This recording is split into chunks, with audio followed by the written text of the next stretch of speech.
Kapuso, ilang buhay ang tinubos ng pananalasa ng bagyong Pablo sa ilang bahagi ng Mindanao. Ang binabantayan naman ngayon ng mga otoridad, tulad ng sinabi ni Mang Tani, ay ang pagkilos ng bagyo at ang posibilidad na ang maapektuhan din, wag naman sana, ang hilagang Luzon. Nakatutuklay mula sa National Disaster Risk Reduction Management Council o NDRMC. Ayan na po siya, si Salima Refran. Salima? Mike, as of 6 p.m., 4 na ang naitatalang ng NDRRMC. Mahigit 30,000 pamilya naman ang naapektuhan ng pananalasa ng bagyong Pablo sa Mindanao at ilang bahagi ng Visayas. Simula kaninang umaga, halos oras-oras kung mag-update ang NDRRMC sa pananalasa ng bagyo. Ang target sanang zero casualty, hindi nakamit. 2 na ang nasawi matapos parehong madaganan ng kahoy sa Davao Oriental at sa Misamis Oriental. Ang mga islang napaulat na nawawala sa Leyte, natagpuan rin at hindi naman pala pumalaot. Libo-libo naman ang nasa evacuation centers. Hindi naman madaanan ng Santa Josefa Highway na nagdurugtong sa Davao at Butuan dahil sa pagbaha. Ang Cagayan de Oro agad inalerto matapos magtala ang Project NOAA ng 7 meters sa pagtaas sa Cagayan River. Yung lahat ng mga nakatirahan sa gilid ng Cagayan de Oro River, umakyat po tayo sa mataas na lugar dahil yung 7 meters na ito ay pagbagsak dyan sa baba ng Cagayan de Oro River. Galing ito sa Bukidnon.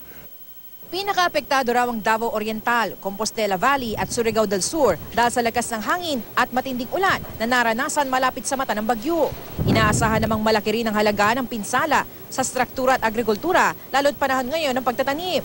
Bukas tutulak pa Mindanao at Visayas ang rapid assessment teams ng NDRRMC at United Nations. We're providing support for an initial rapid needs assessment for the people who we believe at this stage should be most affected by Typhoon Pablo. Aalamin daw mismo ni DILG Secretary Mar Rojas ang kalagayan doon ng ating mga kababayan. Lahat po ng mga local government officials, yung police, yung Bureau of Fire, including the Armed Forces, DSWD, lahat ng hanay ng pamahalaan ay nakahanda na rito sa Bagyo Pablo. Bukod sa pinsala, binabantayan at pinag-aaralan din ng NDRRMC at Pag-asa ang posibilidad ng looping o pag-ikot ng bagyong Pablo sa West Philippine Sea. Ilang model kasi nagsasabing maaaring umikot ito at maapektuhan naman ang Northern Luzon. Ang nakikita naman natin, magdidire-diretso na itong si Pablo palabas dito sa West Philippine Sea. Pagkatapos niya dito sa West Philippine Sea, dyan yung nakakita ang ibang model na magkakaroon ng ibang track. May chance lang na dumikit dito sa may banda rito. Yung isang senaryo, yung isa naman senaryo, palabas din, maglulup lang siya, palabas lang din ng far. Sa Northern Luzon, Regions 1, Cordillera Administrative Region and Region 2, Cagayan Valley is also ready, including Region 3, practically the whole Philippines.